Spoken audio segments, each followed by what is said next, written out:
It's my pleasure to introduce a few speakers, well, three speakers that we have today. So I'm going to start off with Richard Smith, who's the Sustainability Director, excuse me, at Amcor, Asia Pacific. He's been in the business for about 30 years, so you won't mind me calling him a veteran. And he's been there from the start to the finish. I think Alan's not far behind as well, and Davide's probably been with the industry for quite a while too. So we welcome Richard. We've got Alan Adams, who's the Sustainability Director for Asia Pac at Sealed Air. So thanks for joining us, Alan, based down in Australia, as is Richard. And we also have Davide Braghiroli, who's the product director, packaging materials, alternative barriers at Tetra Pak, and he's based in Italy, in Modena. So thanks for joining us from Europe, Davide. So how today's session is going to work? It's pretty simple. Each of the speakers is going to give a brief 5-minute, 6-minute presentation. A couple of slides only, so don't worry, not death by PowerPoint. And we'll go through those, and then we'll dive straight into our moderated session. If you do want to have, if you do have a question, can you please type it? Because we're using the Teams platform today, unmuting mics and things can be a little problematic sometimes with this platform. So if you can just put it in the chat, and we will see it.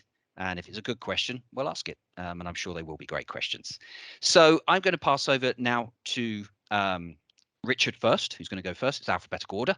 So Richard, we do have a couple of slides for you, which will come up now. And over to you, Richard. Hey, thanks, Matt. And thanks for the opportunity to be able to present today. And hello to everyone, wherever you might be across Asia Pacific. In terms of sustainability, we're really facing two really key issues. It's global warming and the plastics that we're seeing in the environment. And, you know, the change in the environment is with us now. I was researching this subject and, came across this World Meteorological Organization report that was issued in 2021. It just shows, enormous loss across Asia Pacific in terms of lives, in terms of costs, in terms of everything that it's having in our lives, in our own lives across the region. So it's here with us. The other major issue that we're seeing is plastics and them getting into the environment, whether it's in oceans, whether it's on land. And both of these issues are really resonating, obviously, with us as consumers, but governments are taking notice, shareholders are taking notice, investing organisations, and we really need to move to a low carbon economy, and we need to make sure that we're getting these materials out of the environment, and that means moving towards recycling of packaging. And the recycling of packaging is in its infancy for flexible packaging that I'm going to touch on in many parts of the world, and particularly across Asia Pacific. It's going to cost more to recycle these materials, and we've really got to actually build scale if we're going to bring the cost of those recycling activities down over time. And the way that you reduce cost is you've really got to build efficiency. You've really got to build scale. And what we're going to do is we're going to ensure that every ton of packaging, of flexible packaging that we put on the market is actually designed to be collected and designed that when it is collected, it's really efficient to actually recycle it. And that's the crucial element I think we've got to play right now, wherever we sit across Asia Pacific, is the design of flexible packaging. And so, May, if you go to the next slide. So the right design for flexible packaging is really the foundation that we're focused on here at Amcor and for all of our customers. But I talk about this wherever I'm discussing sustainability. There's been some really good work done around the world on what constitutes a good design for flexible packaging. I'm showing you here excerpts that comes from what's known as CFlex.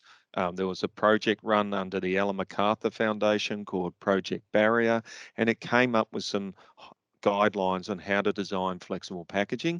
I'm just showing you the high level elements of these, but if your flexible packaging can go into an aluminium stream, it might go into a paper stream, or if it's made of plastic, it should go into this polyolefin stream that you can see on the bottom left-hand side. The polyolefins are basically, it's preferable if they're monopolypropylene or polyethylene, And you can see there that it's more preferable as well that they do not include things like PVC or PVDC or PET even, because it makes it very hard for these structures to be either mechanically or even advanced chemical recycled that we may be hearing about. So this element of design is absolutely fundamental for us, and it's one of the things that we're working on extremely hard as Amcor globally. And if we go to the next slide, I can show you some examples of some of the innovation that we're bringing to the market that falls into line with those sorts of design guidelines we just talked about. So for instance, on the left-hand side here, we've got our new technology called Amprima. And Amprima is about a new technology that helps us to eliminate PET in the use of flexibles. And we know PET, if you've been in the flexibles industry, you know it's been the workhorse for our industry for years and years. But we have to remove it because it doesn't help in mechanical or chemical recycling of flexibles. So we've got a new technology, enables us to get rid of the PET. We move purely to a polyolefin solution, and we know that we can still run at the high speed and get all the great seal performance that you would have enjoyed using PET over the many, many years. We're eliminating PVDC. It's really important that we eliminate this from things like meat packaging. We get the barrier from other materials, make sure we've still got the shelf life and the performance online with our customers in that very important segment.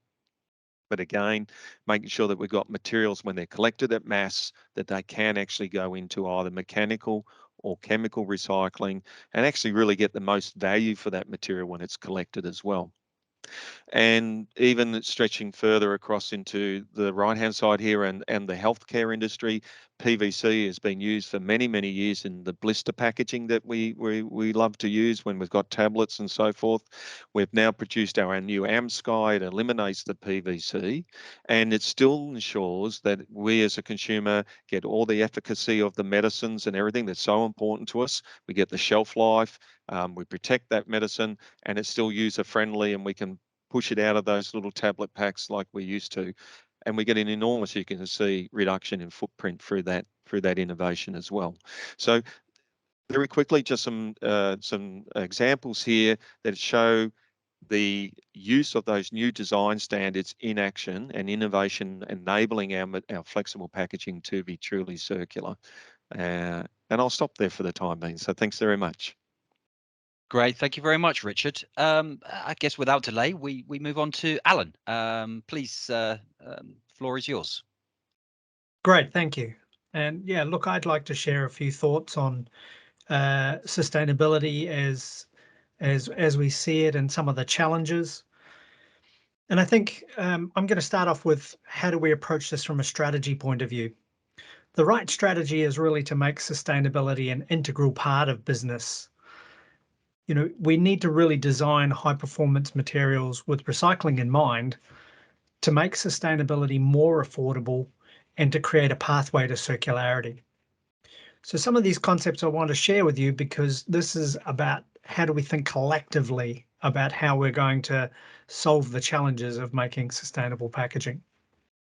Like many companies around the world, we have commitments to 2025 delivery of designing for recyclability and reducing virgin content. And it's good to see packaging companies around the world making good progress on those. So I just want to touch with on the bottom of the slide, the strategy that we use to create the loop or close the loop on sustainability. So for us, it starts with measuring everything that we do and the way that we touch and manufacture packaging right throughout our own operations to eliminate waste through the manufacturing process and at the same time eliminate millions of touches through automation. And that's working towards a zero harm environment. And I think, you know, when we think about sustainability, sometimes we're kind of jumping to the end game of what happens to packaging after it's used. It's very important to think that we are significant manufacturers. It is a significant industry. From there, it's about information flow and connectedness. So connecting information on how we're working, how we can work with our customers, and how our customers can work with consumers. And this trend I see in the future that we're working to drive is very important to have, because it's about how do we put the right information in the hands of consumers using packaging all over the world. Things like, what's the right place to put the used packaging when we've done with it? It's very important that we create clean streams of materials that are as homogeneous as they can be to encourage recycling and get better recycling outcomes. So digital connectivity really is important. And then it's about collaboration, working up and down the supply chain to create partnerships, to create collaboration that can generate the right outcomes, build the infrastructure, and ultimately close the loop on circularity for our packaging. If you don't mind moving to the next slide, please, May, I'll talk about what I see as some of the challenges for us today. As Richard said, the right targets for us is a low carbon circular future.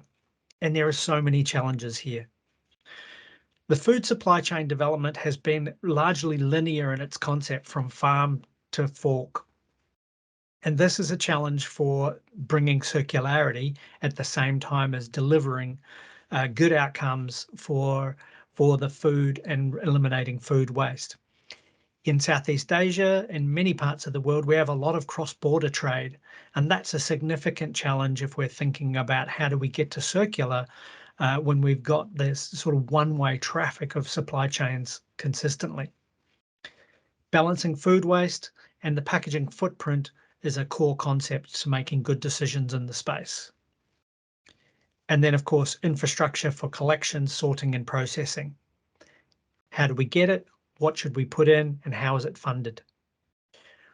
One of the fundamental drivers for challenges around any kind of waste stream is putting a value on the waste. So how do we do that appropriately that drives the right outcomes? And then there's going to be short-term and long-term solutions.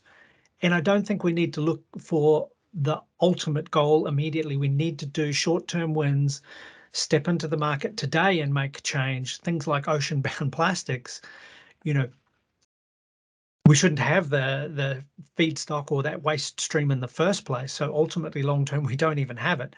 But for today, in the short term, yes, we should be stepping in as much as we can to use waste that's there now. And I think today, very poignant for 2022, is the ability to pay in a massively inflationary environment that we're moving right into, the ability to pay for the on cost of circularity and outcomes is going to be a big topic for us. Thanks, May. Thank you very much, Alan. Oh, sorry. I just you have another slide, by the way. Perhaps I should have said next.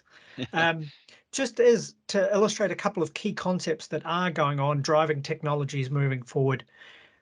Some of the things I see are really about the extension of the capability of fibre, where we can use fibre for new and different solutions where it hasn't been before. So that is really then looking into, is the right solution renewable resourced materials as well? Circularity, driving recycled content, be it from, in the case of the satchels there, it's about taking waste from the food supply chain and turning it into a product we can use in a non-food application. Food waste remains a major objective, and driving out food waste along the whole supply chain will still have probably the single biggest environmental impact of anything the packaging industry can do. And just one example of the future, shining a light on the future, we worked with a collaboration of partners, including Tesco, to take waste soft plastics collected at Tesco stores, recycled that through advanced recycling, turned it into new packaging, flexible packaging to put back onto shelves. As it happened, it was with a cheese wrapping company. So that it is possible. We can create collaborations that can generate circularity and food contact flexible packagings, which I think is probably the most difficult challenge we have in terms of circular packaging today. Thank you. Back to you now, Matt. Sorry about that. That's definitely the last slide, yes. And thank you very much, Alan. Davide, straight to you, really. The floor's yours. Thank you very much. A pleasure to join this panel. Yeah, let's move to the next slide. I'm part of Tetra Pak. Tetra Pak, you know, is a big packaging company for packaging solutions. We are quite globally established in more than 160 countries. We deliver to more than 180 billion packs overall, and we have an important, impressive footprint when it comes to packaging machines and processing operations across the globe. This just to say that we are really rooted everywhere, and we believe that we have a responsibility when it comes to packaging solutions and how to make packaging future-proof. So if you now move to the next slide, which is actually my only slide for today, I just wanted to show you that as Tetra Pak is big, at the same time is well aware about the challenges around packaging that we have today. We know about the scarcity of materials. We know about the issues related to production and distribution of materials and of packaging around the globe that I also heard from my colleagues here in a way in the previous slides. We are very aware about food protection and consumption requirements from the market, which create a very diverse situation. In different regions, we have different cultures, different way of have access to food and to drink food or to eat food is very diverse. So we need to, in a way, customize our options for addressing these needs. And then we know about the issues about post-consumption life of packaging. So if we talk about recycling, if we talk about end of life and littering, we are very aware. So from the last couple of years, we have established an innovation framework within Tetra Pak, which is basically addressing all these areas through 4 pillars that I'm now explaining you. The ones on the left, are the ones that are already part of our portfolio today. We have solutions already in our portfolio. The areas on the right are instead more towards the future and more addressing circularity, which we believe is the challenge of packaging for the future. I explain you quickly these 4 areas. So when it comes to the first one on the left, the sustainable openings is more addressing regulations and improve openings environmental profile. So in the last decades, we have seen that packaging, especially for food, liquid packaging, liquid food packaging, we need openings quite broadly across the solutions. And these openings have been built on plastics, different type of plastics, to address the functionality. So now we are in a big transformation process where we are, first of all, creating tethered caps and making tethered caps available for the urgent areas and regions where we need those for regulation issues like Europe. But we expect this tethered caps element will also expand outside Europe, probably starting from North America first, but also expanding to Asian areas indeed in the future. The second big transformation area on openings is about straws. You know, we have a ban on plastic straws in Europe, but we start to have bans, local bans of plastic straws spread across the globe. And we expect the movement towards paper straws and alternative way of drinking with portion packs will come quite importantly, even in Asia. And we have already big accounts, big customers moving with the paper straws, even in Asia as we speak. The second pillar is about renewable materials. I also heard from my previous from the previous speakers that using renewable materials is becoming more and more important. We need to address CO2 emissions of packaging, and we can do that through renewable materials. We are innovators, and we are the founders of the cartons industry, I would say. So we know very well what is a renewable material. We are made 70% of paper at least, but we are now starting a journey where we also move into renewable materials, the other materials we have in the packaging, namely aluminum and plastic. So this journey is already started. We have started already to source important part of our supply from sugarcane-based plastics. Of course, addressing all the certification and the land use requirements that we have around that. This is impacting very well the CO2 profile of our packaging. Now we move on the right side of this slide, where we talk about what we believe are going to be the real cornerstone for the circularity of packaging in the future. One is about recycled materials. So we need to start using and introduce in our portfolio recycled materials. So materials that comes from a precedent life, are not virgin, so are less of a burden for the planet. We are doing that as we speak. We have started with a test in France from the beginning of the year, but we are now proposing the attribution of recycled plastics to our packaging to all our customers, I would say globally, even in Asia. So we are waiting to start testing this option in Asia as well. And we believe this is really the future, because when you start to use recycled materials, you start to give value to the end product of recycling. And this trigger the value and the value chain itself to expand even further and to take an action on waste, of course. Last pillar, very quickly, is about design for recycling. This has been touched by my predecessors today already, but we know that design for recycling is part of the circular economy approach. We need to start designing packaging that is aimed to be recycled, and this means that we need to design packaging that will create a value in the recycling and in the waste stream. Value in the recycling and waste stream is built through design for recycling, consumer awareness, right collection and sorting, recycling technologies, and use of recycled materials. So if we connect all these elements, then we have a circular value chain that makes sense and is sustainable. Of course, to sustain it, we need EPRs. We need an help from governments.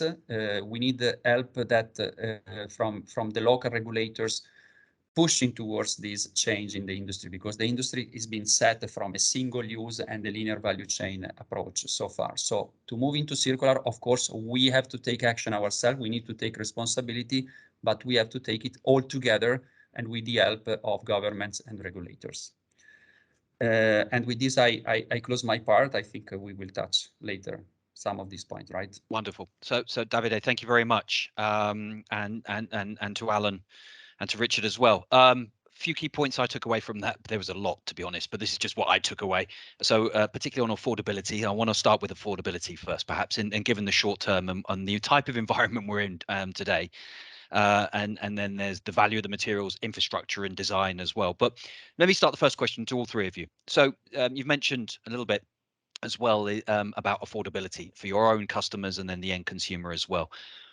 We're in a world of inflationary rates of which are 40-year highs. You know, just in terms of consumers and what they're willing to pay, and also the low margins that some of your customers are on as well. How are you going to, what does it mean for sort of the sustainability and for packaging in that short term? Does it mean that it's on the back burner? Does it mean that you have to be even more creative now than what you were before? Or and then how's that going to translate over the next few years as well? Because I'm hoping that we're not going to be stuck in this inflationary environment for too long, but it looks like it could be. So who'd like to go first? Richard, do you want to, how do you see that short term bit? And then maybe obviously to Davide and Alan as well, yeah? Yeah, look, I think it's a really good point. I mean, we know we're all individually, business-wise, we're feeling that pinch. It's I don't think it's going to be on the back burner. I think what we're seeing is significant change still continuing to run through industry.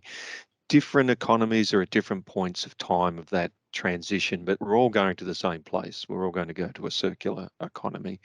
I think that and that's why I touched on the design element. You know, getting the design element today is probably one of the most important things we can do, because we need to get the efficiency of circularity. We really need critical mass, we need volume, and that volume needs to be of purer sort of streams, if you want to call it, of materials as possible, to be able to actually efficiently recycle it and reuse it, and ideally as well into the highest value where it can go.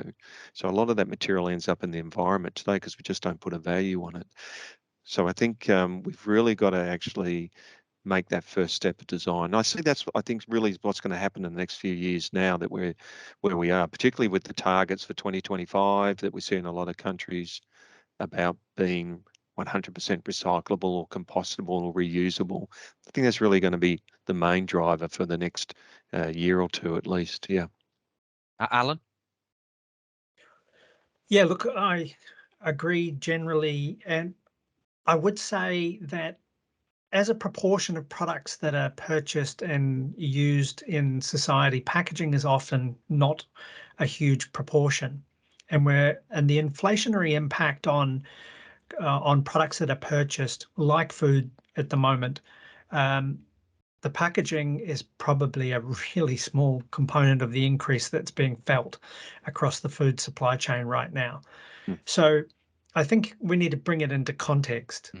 You know, a shift of a part of a cent on a pack may not be necessarily a showstopper in terms of delivering the right outcomes. And honestly, I would say we can't not do it. We can't stop. I think that smart design does enable us, done the right way, to offset some of those costs.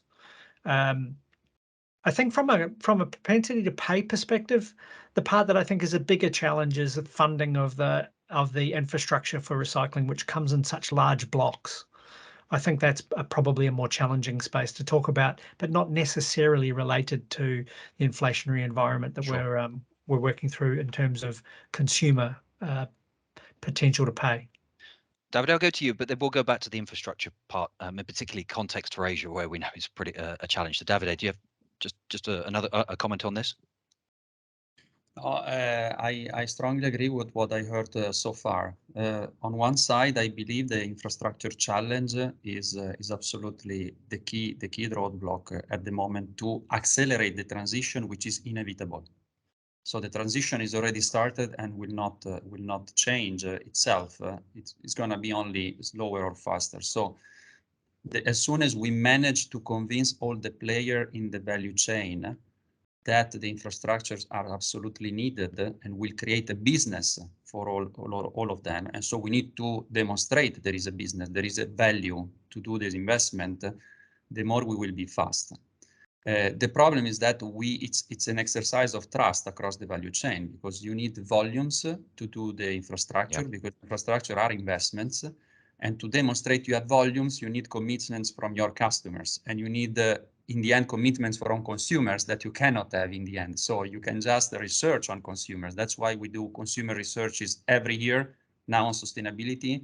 We have Tetra Pak index understanding what are the trends on sustainability for consumers. If consumers are in a way willing, not really willing to pay, but willing to give value for packaging, which is more sustainable than standard packaging. So we start from there, and then in the reverse kind of engineering, we try to convince all the players in the value chain that the investment is needed. Here is where regular regulations and governments are going to play a key role, because if they facilitate investments in this direction, they give acceleration. If they not facilitate investments in this direction, they force all the players to move one small step at a time, and this is critical. That's why we are looking very keen in Asia, where we know that big countries are now discussing about regulations on sustainability and having top-down targets in the industry. This is going to be a major step for all of us, I believe. Thank you, Davide. Just to go back to Richard and Alan on that one, what is that role of government? You know, so we said, look, you have to have commitment from your customers. We know that. What role does government that have? And I'm just going to use one example here, that something that we're dealing with in Singapore around a container deposit scheme that they want to introduce. And let's just say, in my opinion, humble opinion, it's a bit cart before the horse, in the sense that they've announced it, they want to do it, but there isn't any recycling infrastructure really in Singapore. I'll be absolutely blunt on that. It's like 4% or lower. And so it's a situation where we're all sort of scrambling a little bit like this. So that's probably an example of how maybe it shouldn't be done. But what, how would you say government should be approaching this, in particular in the context of Southeast Asia, where it's a bit complicated? You know, Japan and Korea are a little bit more advanced. Then you take the big behemoths of India and China, are very different beasts. But what would you say, what should be, you know, what could they, how should they be looking at this? Maybe I can have a quick comment on this one. You know, I think that EPR programs if they're government mandated, certainly come with management challenges and challenges around are they the right decisions, the best decisions, and so forth. But setting that aside, what I do think is really a great ask of governments from us is consistency. Consistency in program application. For example, what kind of wastes are going to be collected, what kind of programs are going to be implemented, both across countries and within countries. So we've got consistency, because to deliver circularity, it's really difficult if different regions, different areas, different cities have a variety of different rules. So from my perspective, I think one of the biggest things that government can take a hand in is the consistency of approach and standards that we're going to work towards. Richard, before you comment, Alan, that's pretty tough though, right? Because we've been, as Food Industry Asia, we've been trying to work on issues around harmonization. And now the word's probably more mutual recognition around halal standards, import, export. I mean, it's a smorgasbord, right?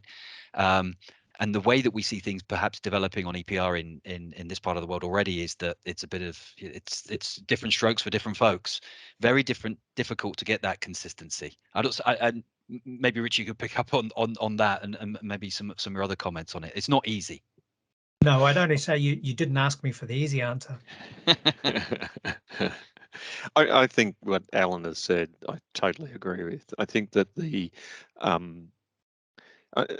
I think that in government has a strong role to play in providing the framework for within which then industry can make the transitions that we're looking for. We've been operating for the last, in plastics, 50 years in a linear economy, and there's certain economies of scale that come with that, and there's implications across the value chain then that make it hard to transition on a one-by-one basis, if you want to say, across the value chain. And an example for me, and one might argue, depending on where you sit in the value chain, as to whether it was a good decision or a bad decision, but in the Australian context, more recently, we've started to see the ban on the exporting of waste.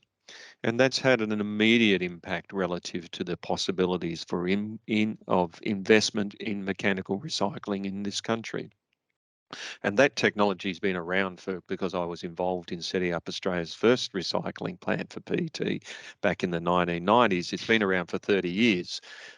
But now we're seeing it growing at scale, and we would have to say that some of these new regulatory decisions, if you want to call them that, or interventions, have had a positive impact. And I think there's opportunities across the space there to aid industry to make the right decisions with certainty, which is, I think, the consistency that Alan was talking to before. Thank you, Richard. Davide, I just wanted to pick up on one point you made about doing the consumer research, right? So direct question. So you got that research on what sort of consumer trends, I assume, right? But what do you do with that research? And how do you, how does Tetra Pak then go to say the consumers really saying what they say and how they behave are obviously different things. So, what's the role of a packaging company in changing consumer behavior? Or is it that's research that you would share with your customers and say, then it's up to you to go and convince them? How does that work? Well, I don't think we have the time to tell you what all we do with those consumer researches, but okay. if I can be very, very concise, first of all, we share the results with our customers and with our suppliers. So we want at least the two ends of our influence areas, customers and suppliers, informed what is the situation that we see. So we create a unique, horizon that we all see together with the trends. So we share the results first. Second, we take the results and we really critically challenge ourselves if what we are doing is correct or not correct according to the trends. Fortunately, on sustainability, we started in 2005, and every second year we do quite an extended consumer research on sustainability, which is involving more than 10, 15 markets every time. And this is giving us every second year the opportunity to review our assumptions or to consolidate even more our decisions.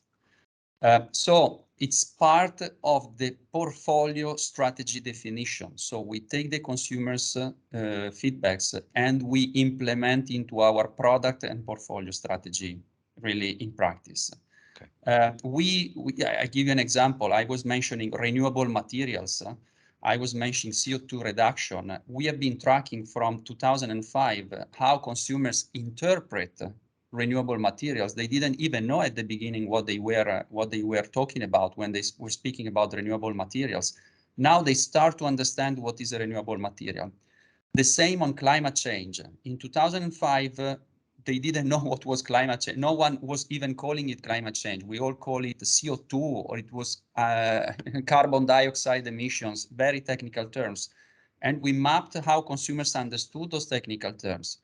Now they start to understand and be influenced if they see a claim on climate change on a package. So the package can be the conveyor of a positive sustainability message.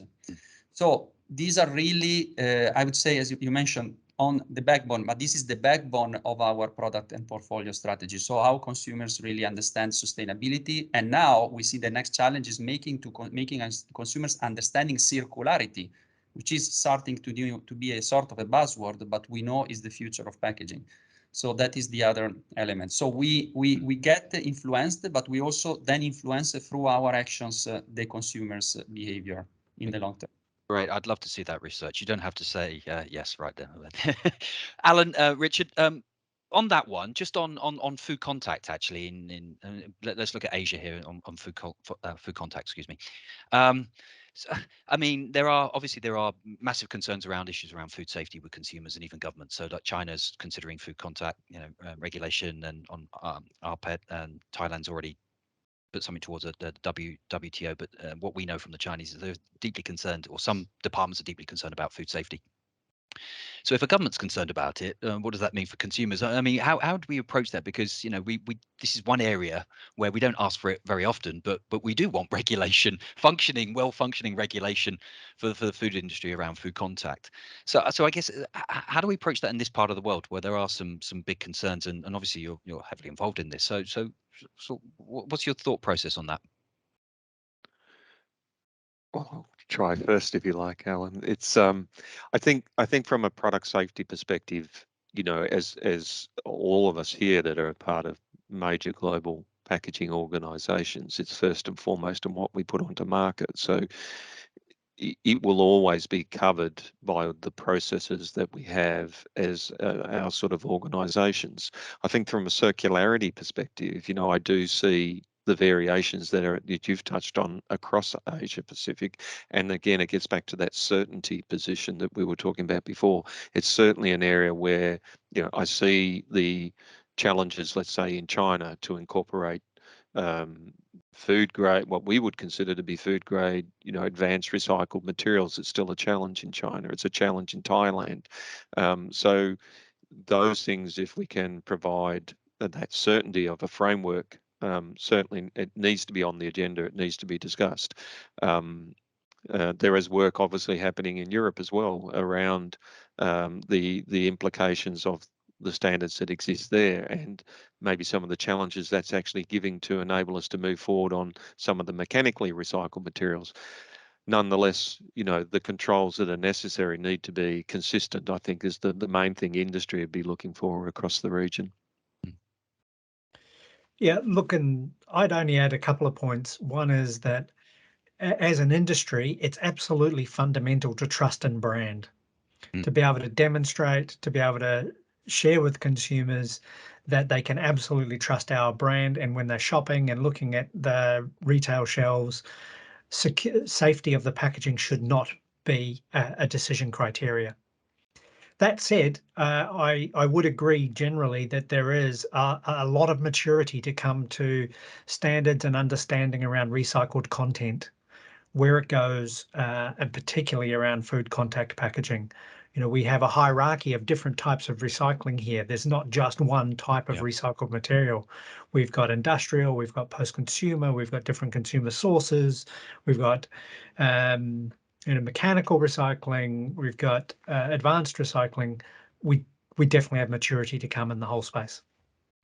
Can you just give me a bit of a perspective on advanced recycling? You know, and how you see that developing in this part of the world, sort of in Asia, and you know, there are big differences of opinion on advanced recycling. But how do you see it, and how would you like to see it develop? Perhaps because we know that across Asia we do still have some issues around sort of even just mechanical recycling. You know, the basics pretty much. So I wonder how you see that. And that's open. Who would like to? Davide, do you want to stab at that? And then, Sorry. or Alan, you put your hand up. Go on. Well, yeah, look, I'll just go quickly on that. This is a technology as a organization we're very invested in, with a direct investment in a company called Plastic Energy. I see that this is critical to flexible soft plastics. I think universally we agree that mechanical recycling is not a viable path for direct food contact soft plastics. So we absolutely need it. I think that Asia as a region is going to catch up on programs being launched with the rest of the world very quickly. Speaking of maturity, this is an area that's got heaps of maturity to come to it. Or, you know, we're still very much learning about feedstocks that it can handle. How do we sort and how do we post treat?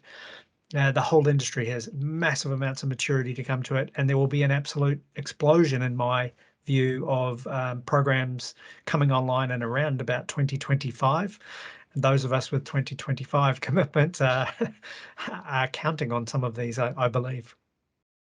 Davide, perhaps. Yes, no, very good. Alan introduced this point because I heard from his voice many elements of community with what I was thinking. So I believe that you know, what you call advanced recycling or chemical recycling in generic terms is absolutely a must to give value and to give value to recycled materials or attributed recycled material using mass balance certification schemes that are credible and believed by consumers as a credible way to start a circular economy approach. This is a must because we know that for flexible application type of plastics, namely low density polyethylene or polyolefins in general, this is the way to start the transition with big volumes from waste impacted. Mechanical recycling in this area, it's too difficult, too expensive. It requires hyper technologies that will take decades to be in place to make sure we give food contact application for this plastic. So the only way to start is to enable this track on advanced recycling. And we believe Asia is going to be a key region, because in Asia we have a sort of in a way hyper consumption of portion packs. I mean, if we look in our portfolio and our sales, whilst in Americas and in Europe we go with family packs, in Asia we go with portion packs. So the amount of packaging is not exponential, but it's proportional much bigger than in other markets. So it's absolutely the way. Thank you, David. Richard, your customers saying that as well, and also maybe Richard, you know, there's going to be a lot of pushback from the NGO community and certain NGO organisations who, when you mention the word advanced recycling or chemical recycling, they almost spit blood, and so maybe you take it on a little bit. How do you? So Alan and Davide obviously support it. I assume you do too, but I mean, there's got to be a few more bumps in the road for this one, right? Yeah, I think so. I think that it's like all new technologies, that there's a series of questions that come, and they're quite justified. Is it going to have a lower carbon emission? The work that we've been doing in a feasibility study we've been involved in Australia says the answer is yes, 64% lower carbon emissions. But you know, there's more work to be done in that space. But we would say it's very positive from that perspective. There's the David touched on the mass balance approach, and there's questions around, well, what proportion of the total mass balance should be allowed to be applied to that? And I think those questions will get answered over time. The critical element that I think we touched on there is this is probably the way we can address at scale the materials that we desperately want to get out of the environment. And we see organisations, even organisations like Minderoo and the Ellen MacArthur Foundation, put their support behind this because we need to make progress, and this is one way. And of course, like any technology, it'll evolve, it'll improve, and we'll get to a position where it's better than we can even imagine today. But we have to start, is probably the point. I know we're running out of time, but this is an interesting conversation. There's one area I want to discuss is also on food loss and waste, primarily food waste. So look, in the context of Asia, most of it, a lot of it, majority of it is food loss post farm gain, right? But obviously, urbanization, that growing middle class. Just during COVID, everyone ordering in, and in the context of Singapore, everyone ordered in. So e-commerce just So I'm curious, as we tried to solve this issue around packaging and the complexity of particularly Southeast Asia and the humidity here, we know that, right? But what does it mean in terms of some of the innovations that you're trying to develop, and what does it mean also for food loss and waste? Is it going to compromise shelf life a little bit, or does that actually mean that we don't have to compromise? And are we going to create another problem on food waste, by solving a bit of the issues that we have on packaging? So just curious on your opinion. Davide, you're not on mute, so I think you want to go first, yeah? Yeah, if I may, yeah, food waste we are addressing through processing solution. Have you seen in my slide, we have quite a big footprint in processing operations at our customer site. We have new technologies to allow to process that part of the food that was considered waste so far in some areas. So for instance, we have examples from Taiwan and Indonesia where we managed to use the food waste from soybeans products derived and in Indonesia with the coconut water. We also solve the big part of the waste generated during the processing. We can reuse that material with our processing operations. But also on consumer side, as said in Asia, we have a lot of portion packaging. This means more packaging to serve the same amount of liters of food or the same amount of food. Shelf life is one key element, but also the distribution chain is the other key element. So we always challenge a bit our customers on the distribution chain they have in the local market to understand if innovations are ready for the shelf life required. In some cases, we even saw that a reduction of shelf life could be acceptable if you make the distribution change a bit smoother and you avoid some passages. So I don't think there is a full conflict between innovations and the food safety or food shelf life. It has to be evaluated and traded off sometimes. Alan, I'm particularly interested in your opinion around that fresh as well, and that sort of, and there's some comments of, a lot of consumers are, why do I need this plastic on this, right? Why can't we go back to the old days? So, but obviously you can have an opinion on that. Yes, and there's many case studies around how packaging has reduced food waste in awkward ways from, in the retail environment where everyone picks the very best looking piece of produce and no one picks the one that doesn't look quite right. It's human nature. Whereas if we bag several together, maybe we can move the whole lot. But it looks like you're packaging things that don't need it. Yet the food waste outcomes prove out the analogy. So there's a piece around consumer education and choices of packaging. But generally speaking, if we need to package something to extend the shelf life and we can demonstrate that it will reduce food waste or food losses through the supply chain, then there's probably an education piece we need to tow along with it.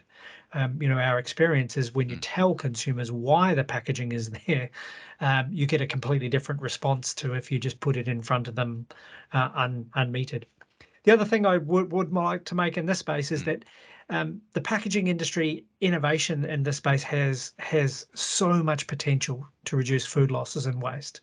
And I think in Asia, one of the really interesting spaces is there are some products we can move from chilled to ambient with high performance materials, particularly in some kind of juices and liquids and pumpables.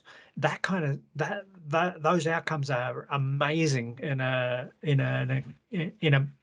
in an area where the supply chain or the cold chain robustness may be questionable. And so the outcomes from that, I think there's lots of opportunity in innovative packaging materials.